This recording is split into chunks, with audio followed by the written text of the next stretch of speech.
Assalamualaikum warahmatullahi wabarakatuh. Waalaikumsalam warahmatullahi wabarakatuh. Alhamdulillahilladzi an'ama 'alaina bi anwa'in ni'am wa rafa'ahu bil ihsan wa faddalana 'ala sa'iri khalqihi bi ta'ammulihi wal bayan. Asyhadu an la ilaha illallah wa asyhadu anna Muhammadan 'abduhu wa rasuluh. Allahumma shalli wa sallim 'ala sayyidina Muhammadin wa 'ala alihi wa ashabihi wa man tabi'ahu bi ihsan ila yaumiddin, amma ba'd. Ila hadratin Nabi Mustafa Rasulillah sallallahu alaihi wasallam wa ila azwajihi wa dhurriyyatihi wa sahbihi al-kiram syuhada'i lahum al-Fatihah.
Para hadirin, para jamaah kaum muslimin, segenap pengurus Masjid Al-Ikhlas Medan yang Allah wa yakum ajma'in. Alhamdulillah wa syukurillah, kita semuanya sama-sama dapat hadir kembali di sini dalam badan sehat walafiat. Mudah-mudahan Allah Subhanahu wa ta'ala senantiasa memberikan tambahnya hidayah kepada kita. Para hadirin, para jamaah sekalian, malam ini kita akan mengkaji sama-sama tentang udhiyah. Kebetulan sebentar lagi insyaallah minggu depan, seminggu lagi kita sudah akan memasuki tanggal 10 Dzulhijjah atau hari raya Idul Adha. Bismillahirrahmanirrahim. Faslun al-udhiyatu sunnatun. Pasal ini menerangkan tentang udhiyah, kurban. Kurban itu hukumnya sunnah. Al-udhiyatu bitasydidil ya'i. Kata udhiyah itu ditasydid huruf ya-nya, jadi al-udhiyatu. Huwa yudbahu minan na'ami taqarruban ila Allahi yawmal 'idi wa ayyamat tasyriqi. Jadi pengertian daripada udhiyah yaitu suatu binatang ternak yang disembelih taqarruban ila Allah, karena semata-mata ingin mendekatkan diri kepada Allah Subhanahu wa ta'ala, yawmal 'idi wa ayyamat tasyriqi, pada hari Idul Adha dan hari-hari tasyrik. Jadi total 4 hari, tanggal 10, 11, 12 dan 13.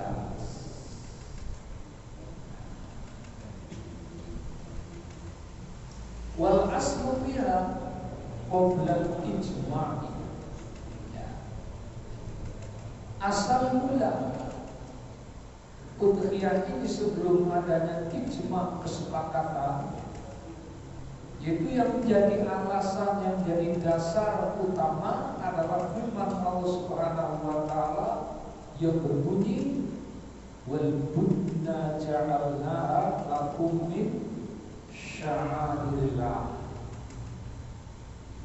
Pembataan akun itu artinya unta. Di binatang-binatang unta itu telah aku jadikan, kata Allah, untuk kalian semuanya min sya'airillah, dari syiar-syiar Allah, simbol-simbol Allah. Itu kenapa yang dicontohkan itu adalah unta, bukan kerbau. Karena ayat ini diturunkan kepada Rasulullah, Rasulnya adanya di Arab, dan di sana adanya binatang unta. Nanti selain unta juga ada kambing. Kambingnya kecil-kecil, ini yang disebut kambing kacang. Kambing kecil itu Al-Ayat. Wa qauluhu subhanahu wa ta'ala. Landasan yang kedua juga firman Allah Subhanahu wa taala yang berbunyi fasholli li rabbika wanhar. Maka sholatlah karena Tuhanmu, wanhar, dan sembelihlah. Karena itu fasholli di sini diartikan sholat Idul Adha. Fasholli li rabbika wanhar. Jadi pelaksanaan penyembelihan itu setelah sholat Idul Adha. Jadi walaupun sudah masuk Idul Adha, tidak boleh umpamanya sapi atau kambing disembelih sesudah sholat subuh. Nyembelihnya nanti setelah selesai sholat Idul Adha. Agak siangan gak ada masalah. Umpamanya habis dulu, saya tahu kemarin di tempat saya kerja itu setiap tahun kan mengadakan kurban. Kalau dari anak-anak, setiap anak sekolah diminta iuran 50.000, itu namanya bukan kurban. Itu namanya latihan kurban. Sebab yang disebut kurban itu satu orang, satu ekor kan, tapi baru namanya kurban. Jadi anak-anak dilatih dulu untuk membiasakan berkurban. Ada orang berkurban untuk negara, berkorban untuk bangsa, berkorban untuk saudara, berkorban untuk teman, berkorban untuk kebaikan. Segala sesuatu yang kita berikan karena kita cinta kepada sesuatu, dan sesuatu yang kita berikan kepada yang lain itu adalah merupakan bentuk pengorbanan. Di dalam perjuangan pun juga selalu ada pengorbanan. Makanya kemudian di sini disebutnya sebagai kurban. Kurban yang robu kurbanan. Kurban itu artinya dekat. Kurbanan artinya pendekatan. Kurban karena sebagai pendekatan diri kita kepada Allah Subhanahu wa taala. Bapak-bapak, para hadirin, para jamaah sekalian. Di dalam sebuah hadis Rasulullah SAW bersabda, umirtu bin nahri wa huwa sunnatun lakum. Jadi saya disuruh untuk menyembelih kurban, dan menyembelih kurban itu hukumnya sunnah bagi kalian semuanya. Baru kemudian di dalam hadis yang lain disusul dengan kalimat kutiba alayya nahru wa laisa biwajibin alaikum. Nah, ini di dalam hadis yang bersumber apa yang diriwayatkan oleh Imam Ad-Daruqutni. Kutiba diwajibkan alayya atasku terhadapku, diwajibkan apa? An-nahru, menyembelih kurban, walaysa biwajibin alaikum, dan tidak diwajibkan menyembelih kurban atas kalian semuanya. Jadi maksudnya hadis ini, kurban itu hanya diwajibkan untuk Rasulullah, tidak diwajibkan untuk kita semua. Karena tidak diwajibkan, maka masuk hukumnya sunnah. Makanya kalau kemudian ada sebuah hadis yang di dalam hadis itu menjelaskan tentang Rasulullah pernah kurban, ya. Dan kurban yang dilakukan oleh Rasulullah adalah 2 ekor domba. Nah, di dalam sebuah hadis itu, anna Rasulullah sallallahu alaihi wasallam tuha bi kabsaini saminaini. Jadi Rasulullah menyembelih kurban 2 ekor kibas yang gemuk, ya, yang gemuk-gemuk itu. Adimaini, amlahaini, sudah gemuk besar, warnanya putih. Kalau domba itu kan biasanya warnanya putih, kebanyakan warnanya putih. Nah, kemudian Rasulullah itu menyembelih salah satu di antara kedua kibas itu. Faqala, Rasulullah kemudian bersabda, Allahumma an Muhammadin wa ummatihi. Ya Allah, ya Tuhan kami, ini saya kurban untuk Muhammad, artinya untuk dirinya sendiri, wa ummatihi, dan untuk umatnya. Jadi yang 1 ekor untuk dirinya sendiri, yang 1 ekor lagi untuk umatnya. Tapi hadis ini hanya berlaku untuk Rasulullah. Artinya kita tidak bisa mengatakan bahwa kita kurban 1 ekor, kemudian yang 1 ekor itu kita kurban untuk dirinya sendiri, lalu kurban 1 ekor lagi untuk semua umat manusia, saudara-saudara, umpamanya anak, cucu, dan lain sebagainya. Umpamanya seperti itu tidak bisa. Sebab hadis ini khusus untuk Rasulullah. Jadi Rasulullah kurban 2 ekor, yang 1 ekor diniatkan khusus untuk dirinya sendiri, yang 1 ekor lagi diniatkan untuk umatnya. Umatnya kan kita sekarang termasuk umatnya kan belum? Umat kan termasuk umatnya. Tapi kan kita hidup bukan di masa Rasulullah. Nah, Rasulullah sampai sekarang itu saja sudah berapa itu? Sudah berapa abad? 1444 tahun, berarti sudah sekitar 15 abad yang lalu. Apakah yang dimaksud oleh Rasulullah pada saat kurban untuk umatnya yang hidup pada masa itu atau untuk umat sampai akhir zaman.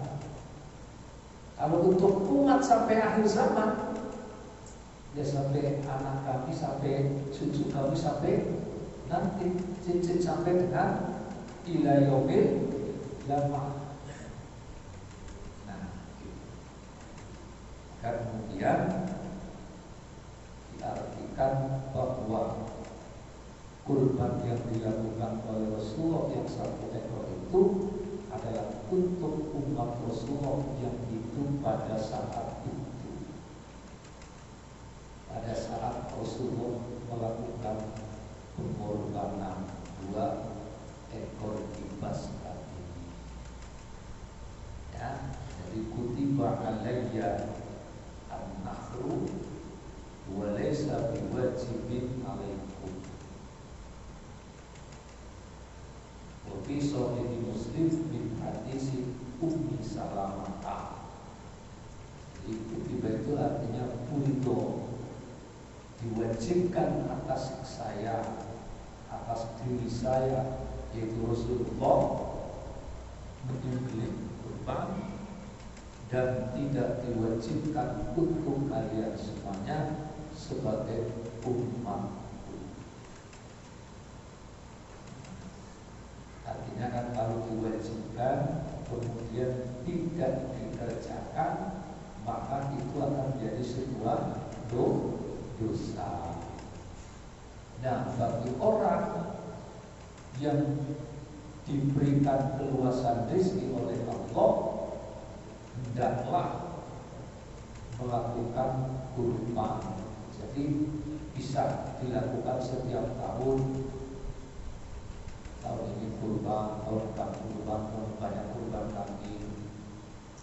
Ada yang mau kurban 1 ekor kambing, bilang sama panitia di masjid, Pak, saya ini mau kurban 1 ekor kambing, tapi tolong saya minta 50 bungkus. Bapak yang pengurus tadi bilang, kalau 1 ekor kambing ibu atau bapak minta 50 bungkus, sendiri aja, mau saya kurban sini. Iya, kurban 1 ekor kambing minta 50 bungkus. Kalau untuk tabarukan boleh, tapi tabarukan itu tidak boleh lebih dari 30%, ya, atau maksimalnya sepertiganya. Biasanya nanti oleh panitianya, kalau kurbannya 1 ekor kambing, nanti diambilkan 1 paha bagian belakang. Nih, untuk yang kurban itu namanya tabarukan. Nah, bagi yang kurban, dia mendapatkan 1 paha bagian belakang, itu harus dimakan, tidak boleh dijual. Tapi kalau orang-orang yang menerima kurban, wah, saya kebanyakan ini, mau saya jual sebagian, boleh, nggak apa-apa. Ya, saya lagi musim kurban terus dapat banyak itu, wah.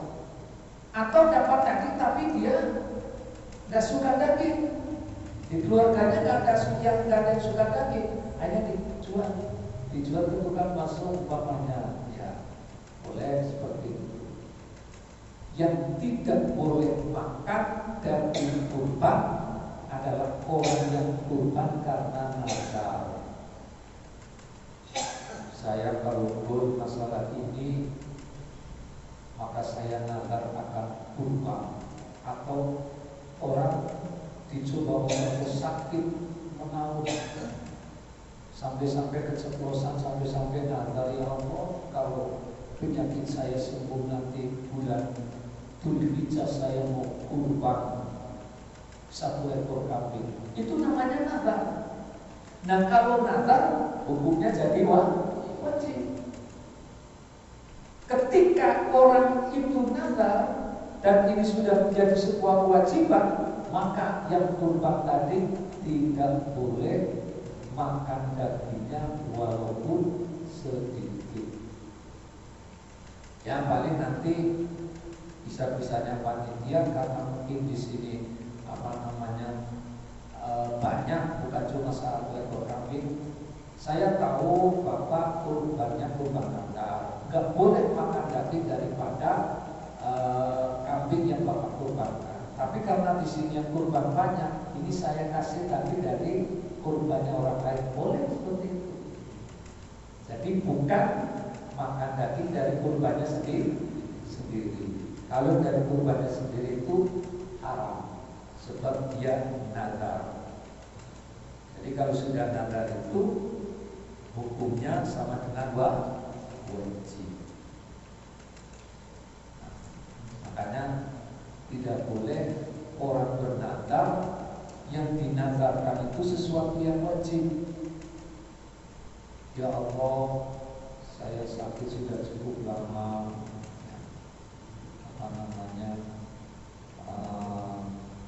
sekian bulan dan sembuh sudah berobat sana kemari. Kalau nanti engkau menyembuhkan penyakitku, maka saya nazar akan sholat sehari 5 waktu. Gak boleh. Nazar begitu gak boleh. Gak jadi nazarnya. Karena apa? Karena sholat itu hukumnya wajib. Sakit atau tidak sakit, sholat itu tetap harus dikerjakan. Itu yang disebut nazar tahsilul hasil. Tidak boleh. Jadi yang dinazarkan itu sesuatu yang boleh atau sesuatu yang sunnah. Kemudian yang boleh atau yang sunnah itu hukumnya naik menjadi wajib.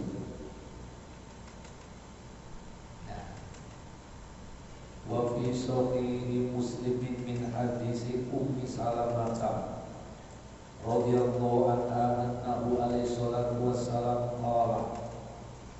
Jadi di dalam Sahih Muslim hadis yang sanadnya dari Ummu Salamah.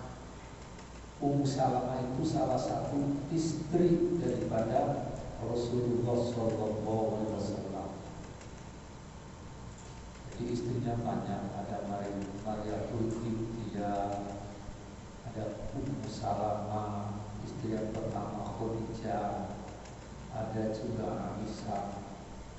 Jadi istri Rasulullah itu jumlahnya lebih banyak dibandingkan anak-anaknya.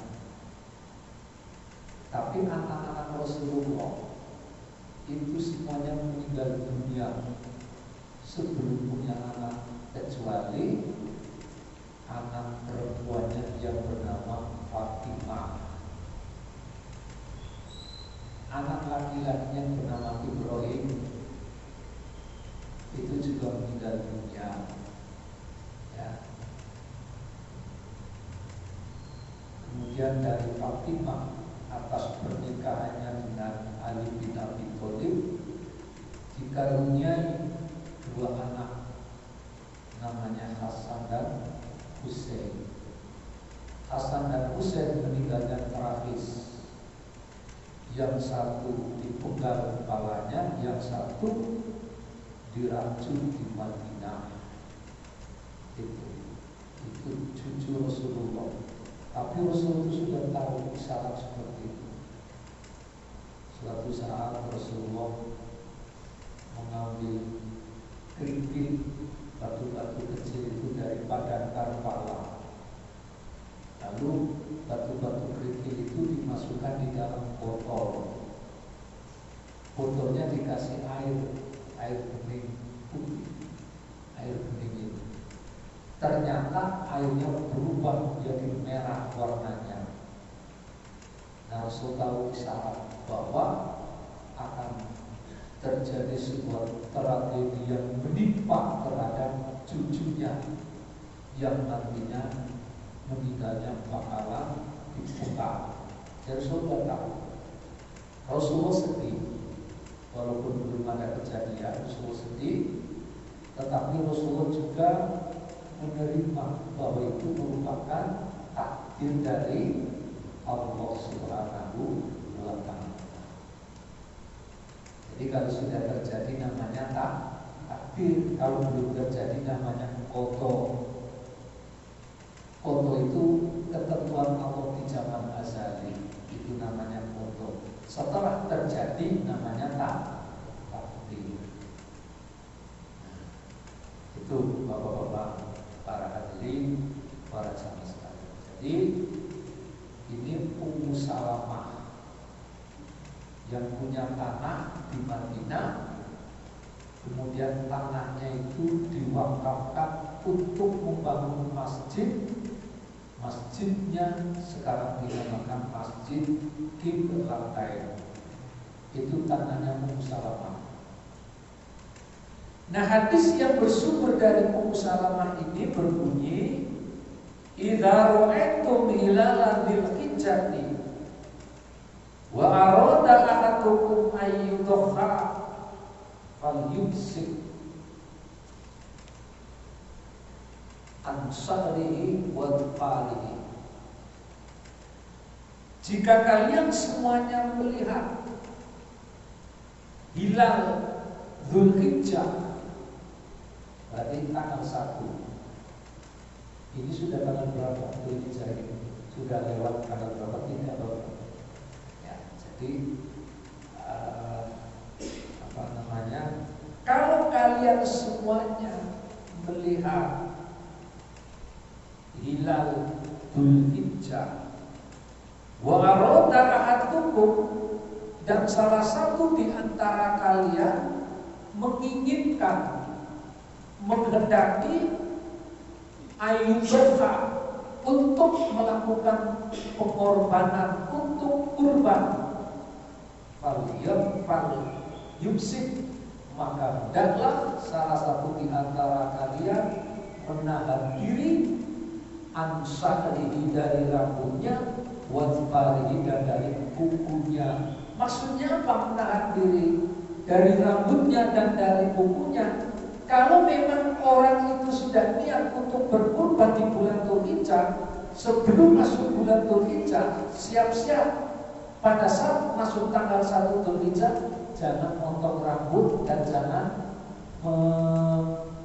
memotong kuku. Jadi yang sudah niat berkorban itu jangan memotong rambut dari mulai tanggal 1. Kalau umpamanya nanti disembelihnya pas tanggal 10, maka baru boleh, baru diperkenankan untuk memotong kukunya itu setelah kambingnya dipotong tanggal 10 Dzulhijjah.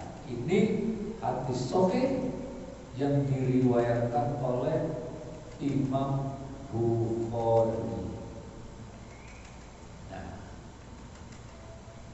Berikutnya,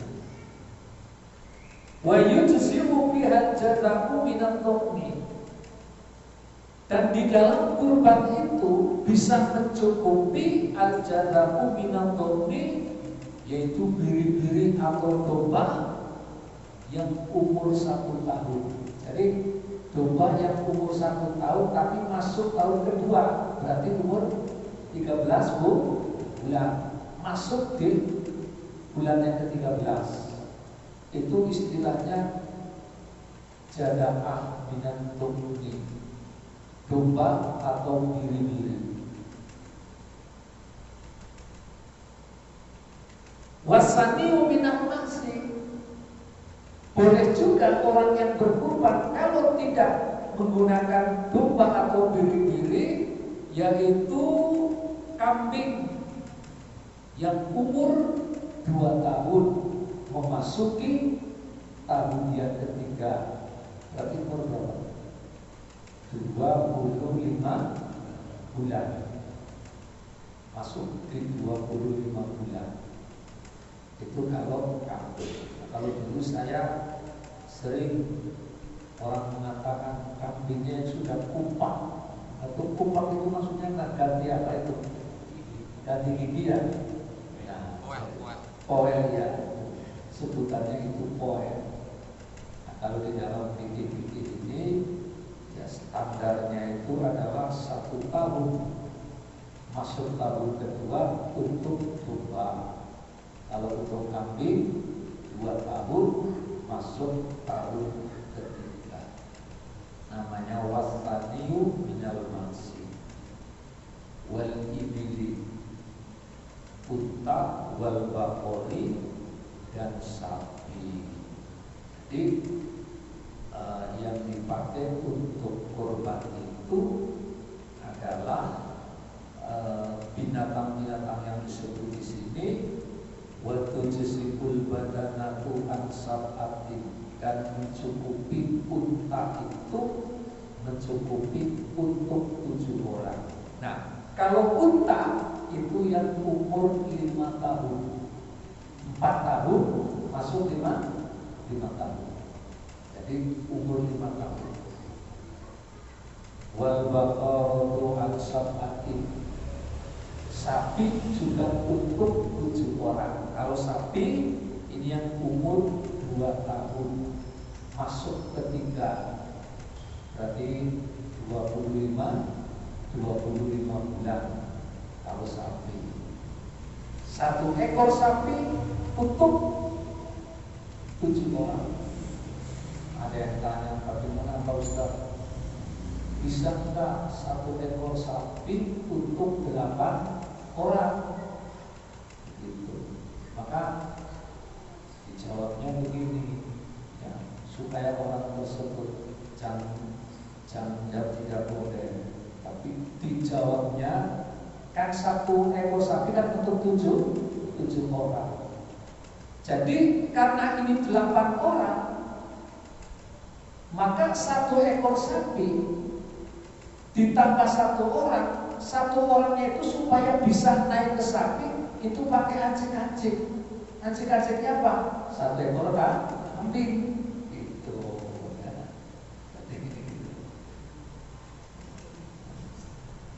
Nah, bapak-bapak, para hadirin, para jemaah. Wasatu anwa ini, sedangkan kambing untuk 1 orang. Jadi bapak-bapak, ini walaupun sunnah, tapi bagi orang yang memang selalu ada keluasan rezeki bisa berkorban setiap tahun. Saya dulu pernah mendengar itu yang di mana itu diberitahu, di mana saya agak lupa, cuma itu ada seorang ibu itu hidup sendirian, ya, tapi punya keinginan untuk berkurban.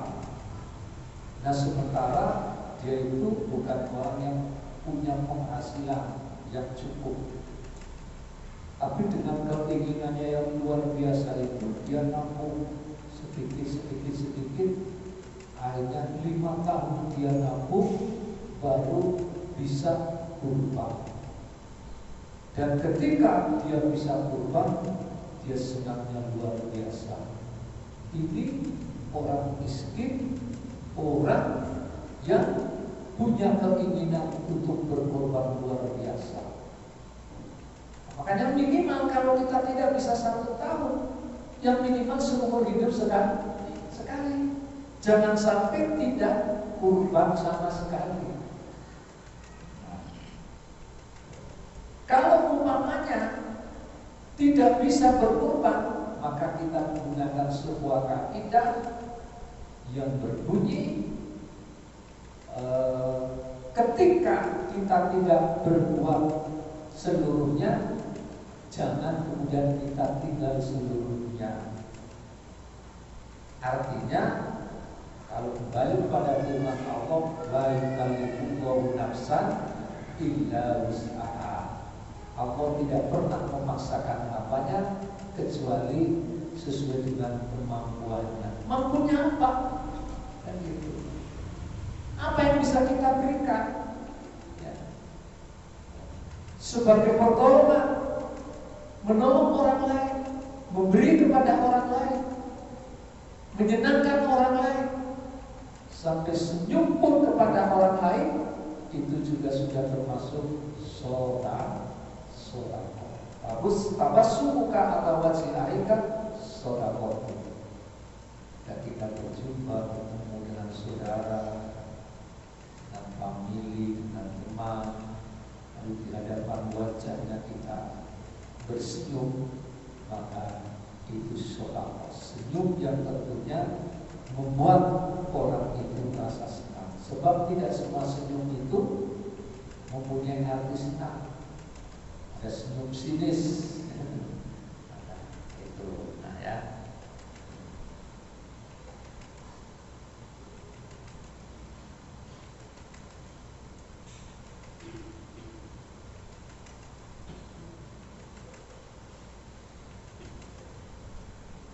Nah ini tentang syarat-syarat. Yustaroku bima yudhoha bihi umuru. Disyaratkan sesuatu yang dikurbankan umur beberapa hal. Jadi saat orang itu berkorban itu disyaratkan 4 hal. Ahadullah al-dabhu, yang pertama penyembelihan. Wasani al-dabihu, yang kedua syaratnya ada yang menyembelih, berarti orangnya, pelakunya. Nah, kemudian wasalisu al-waktu, yang ketiganya itu mengenai waktu pelaksanaan. Ya, pelaksanaan penyembelihan itu sudah ditentukan waktunya. Warrobiu ayyakuna minal ibili wal baqari wal hunami bi anwa'iha lil ayati wal akhbar. Jadi syarat yang keempat, binatang yang dikurbankan itu sudah ditentukan jenis-jenisnya, seperti unta, sapi, kambing dan macam-macamnya. Ya termasuk apa? Yang bukan sapi itu adalah kerbau. Kayak seperti di Kudus. Di Kudus itu dulu ketika kuat-kuatnya agama Hindu, agama Buddha. Nah, di sana ada Sunan Ja'far Shadiq. Maka kemudian ketika menyampaikan ajaran-ajaran Islam di tengah-tengah masyarakat yang sudah punya keyakinan yang begitu kuat, ya, salah satu di antaranya orang Hindu itu menghormati binatang yang namanya sapi, nggak mau. Nah akhirnya apa? Nggak mau dipotong maksudnya. Nah, karena itulah maka di sana di Kudus orang kalau kurban yang disembelih bukan sapi, tapi yang disembelih kerbau. Nah, itu jadi menyebarkan Islam di tengah-tengah masyarakat yang sudah punya kekuatan luar biasa, keyakinan yang luar biasa, masuk sedikit demi sedikit dengan tidak melakukan kekerasan, tapi dengan pendekatan kultural.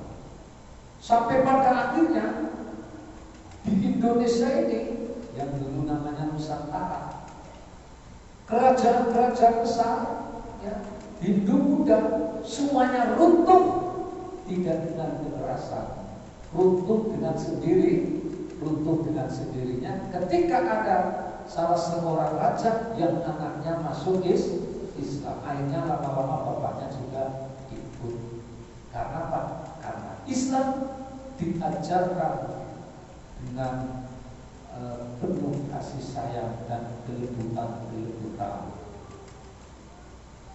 Kok sekarang ini ada sebagian orang-orang yang berdakwah Islam itu tapi dengan cara-cara yang tidak baik, dengan cara-cara menghina, dengan cara-cara menghujat, ya, dengan cara-cara membenci. Itu bagaimana akan mendapatkan pengikut kalau dengan cara-cara seperti itu?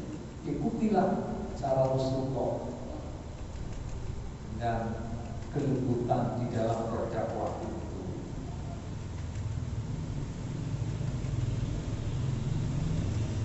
Jadi empat ini dasarnya ada Dari ayat-ayat Allah termasuk juga hadis, dari ayat Allah berbunyi liyadhkuru smallahi ala ma razaqahum min bahimatil an'am. Hendaknya mereka menyebut asma Allah. Nah, kalau kaitannya dengan penyembelihan menyebut asma Allah berarti membaca Bismillahirrahmanirrahim.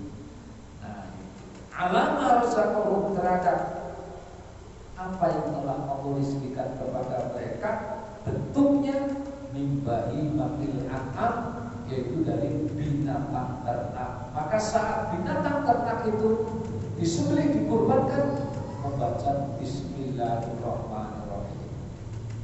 Saya minggu yang lalu sudah menyampaikan, ketika Nabi Ibrahim membawa putranya Ismail di satu tempat akan dipotong, golongnya itu sudah diasah, sudah tajam, bahkan golongnya sudah dicoba untuk membelah batu, langsung terbelah.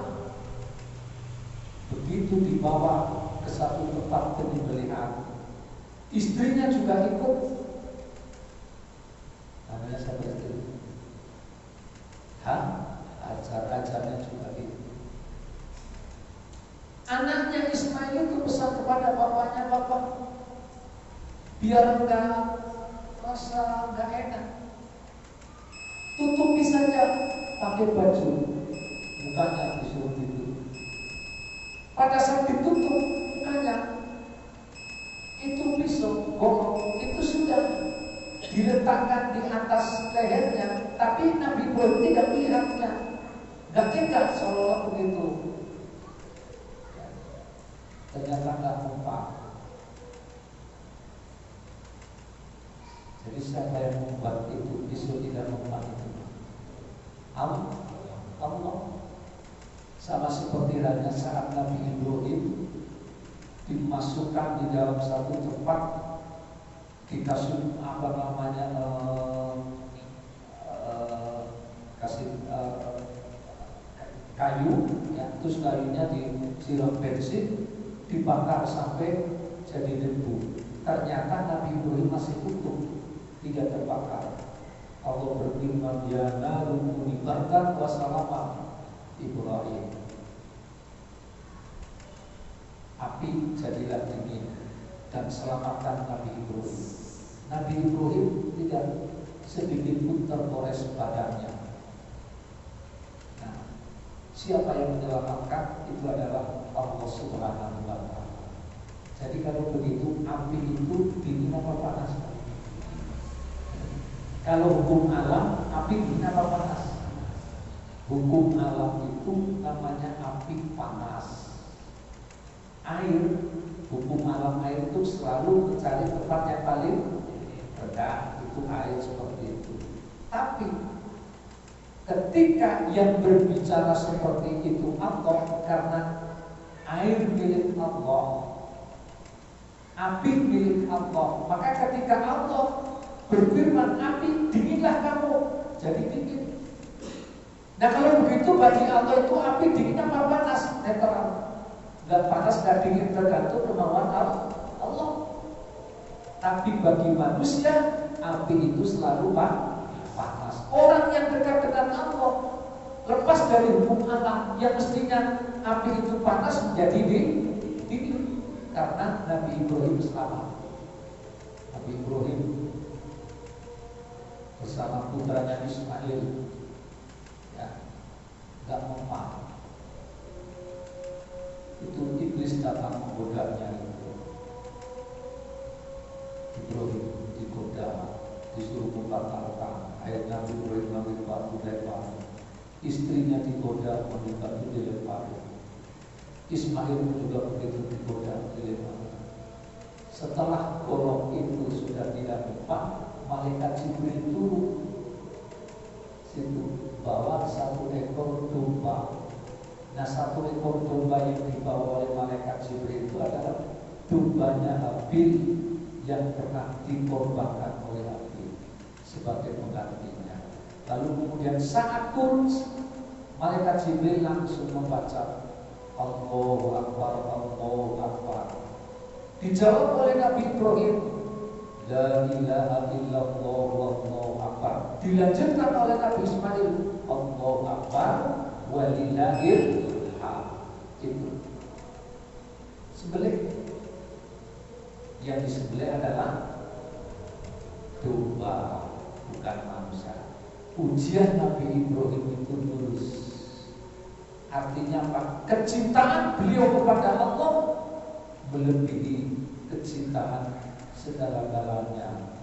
Sekalipun dia cinta kepada putranya Ismail, tapi cinta kepada Allah diletakkan paling atas, sehingga beliau melaksanakan perintah Allah. Tetapi sekalipun seperti itu, Nabi Ibrahim tetap minta pendapat kepada anaknya. Inni arobil manam, saya mimpi pada waktu tidur, diperintah oleh Allah untuk menyembelih kamu. Panggil mata taro, bagaimana menurut pendapat wahai Ismail? Ismail jawabnya, lakukanlah ya Allah, ya lakukanlah ya ayahku. Insya Allah engkau akan mendapati aku dalam keadaan sabar. Kenapa? Karena dua-duanya itu adalah nabi. Walaupun pada saat itu Ismail belum jadi nabi karena masih remaja, belum jadi nabi. Itu Ismail itu masih menginjak remaja, masih usia belasan tahun. Bahkan ada yang mengatakan kurang dari 10 tahun. Wa arba'un la tujzi'u fid du'aya. Ya, ini ada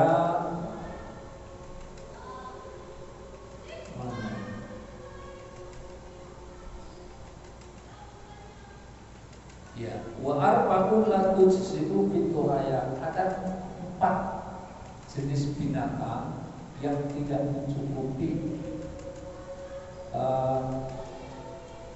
dijadikan untuk kurban. Nah, 4 ini al-awraqul bayyinu awaluha. Yang pertama, binatang yang buta dan jelas butanya itu. Umpamanya kambing buta, sapi buta, unta buta, itu tidak boleh dipakai untuk kurban. Pertama, ini ada 4. Yang kedua, wal arja'ul bayyinu arusuha, pincang, jadi kakinya pincang, jadi harus yang jangan yang pincang itu, jelas pincangnya itu. Terus yang berikutnya, wal maridatul bayyinu maruha, binatang yang lagi sakit, sakitnya jelas. Binatangnya diem saja gitu. Saya dulu pernah beberapa puluh tahun yang lalu pernah ingat itu di Kayu Manis, waktu saya masih tinggal di sana, ada sekian kambing korban dari orang, termasuk ada salah satu kambing yang diem saja. Pokoknya nggak ngapa-ngapain, nggak berkutik itu. Begitu disembelih, itunya hitam darahnya. Ternyata dan kambing itu sakit. Makanya kalau kita mau kurban pakai kambing, cari kambing yang sehat, jangan yang sakit. Dan yang keempatnya adalah wal ajbahul lati dhahaba muqwa minal uzali, kambing yang kurus, saking kurusnya itu sudah tidak ada lemak-lemaknya, itu cuma tinggal tulang-tulangnya. Jadi jangan kurban kambing yang kurus. Jadi kurban itu kambing yang umum. Nah, anaknya Nabi Adam alaihissalam, ya, yaitu Habil. Habil ini memelihara binatang domba-domba, sekian ratus domba-domba. Ketika beliau mendapat perintah oleh Allah untuk mengorbankan dombanya, dia pilih yang terbagus. Jadi domba yang terbagus dia pilih untuk berkorban. Sementara Qabil saudaranya adalah hasil pertanian sebagai seorang petani. Dari hasil pertanian itu yang dia korbankan itu dia pilih yang busuk-busuk. Ya. Jadi buah-buahan yang busuk-busuk lalu diletakkan di atas bukit, sama-sama di atas bukit. Itu besoknya ditengok yang tidak ada yang rakif itu domba. Itu menunjukkan bahwa yang diterima adalah kurbannya Habil karena dombanya sudah tidak ada. Sementara pengorbanan dari Qabil itu menjadi seonggok daripada sampah yang sudah membusuk dan tidak diterima. Akhirnya jengkel itu marah dan kemudian akhirnya terjadilah sebuah pembunuhan. Jadi orang yang pertama kali membunuh di dunia itu adalah anaknya Nabi Adam yang bernama Qabil. Setelah membunuh Habil, Qabilnya akhirnya lari, ya, bersama perempuannya itu. Setelah lari, kemudian Qabil itu mempercayai adanya Tuhan, tapi bukan seperti yang diyakini oleh bapaknya. Yang diyakini itu adalah keyakinannya adalah dia menyembah animisme dan dinamisme. Keyakinannya sudah berubah, sudah menyembah pembatuan pohon-pohonan. Jadi karena itulah bahwa sebuah keyakinan yang berbeda seperti itu sudah ada sejak zaman Nabi Adam. Itu sejak zaman Nabi Adam itu sudah ada orang yang punya keyakinan berbeda. Sehingga para rasul itu diutus oleh Allah Subhanahu wa Ta'ala hanya untuk menyampaikan risalahnya, tidak memaksa orang lain untuk mengikutinya. Nabi Muhammad tidak mampu untuk mengislamkan pamannya sendiri, padahal pamannya yang melindungi, ya. Abu Thalib itu melindungi Rasulullah. Ketika Abu Thalib mau dibunuh oleh orang-orang kafir, Abu Thalib melindungi. Tapi saat akhir hayatnya Abu Thalib diperintah oleh Rasulullah untuk mengatakan la ilaha illallah Muhammadur Rasulullah, dia tidak mau. Dia hanya mengatakan la ilaha illallah, tidak mau mengatakan Muhammadur Rasulullah. Padahal syarat harus dua syaratnya itu. Membaca syahadat itu dua. Harus asyhadu an la ilaha illallah, kemudian asyhadu anna Muhammadan Rasulullah. Matilah meninggal. Rasulullah menangis. Dijawab oleh Allah Subhanahu wa Ta'ala, innaka la tahdi man ahbabta walakinnallaha yahdi man yasha. Sesungguhnya engkau ya Rasulullah tidak dapat memberikan hidayah kepada siapapun orangnya yang dia suka, yang dia cintai, yang dia hormati. Hidayah itu datangnya dari Allah Subhanahu wa Ta'ala. Karena itu tugas para ulama kiai itu menyampaikan. Yang penting ketika menyampaikan itu dengan mau'idhatul hasanah, bukan dengan cara-cara kebencian, bukan dengan cara-cara menghasut, bukan seperti itu, tapi dengan cara-cara yang baik, yang kira-kira itu bisa masuk di dalam hati, bisa diterima. Karena dari situlah mungkin nanti akan datangnya hidayah dari Allah Subhanahu wa Ta'ala. Baik Bapak-bapak, para hadirin, para jamaah sekalian sampai di sini. Sebelum kita akhiri, ada yang mau ditanyakan, silakan.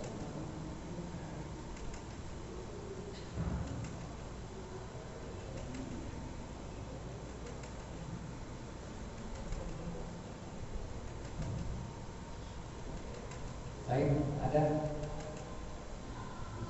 Kalau tidak ada, maka saya sudah sampai di sini. Wassalamualaikum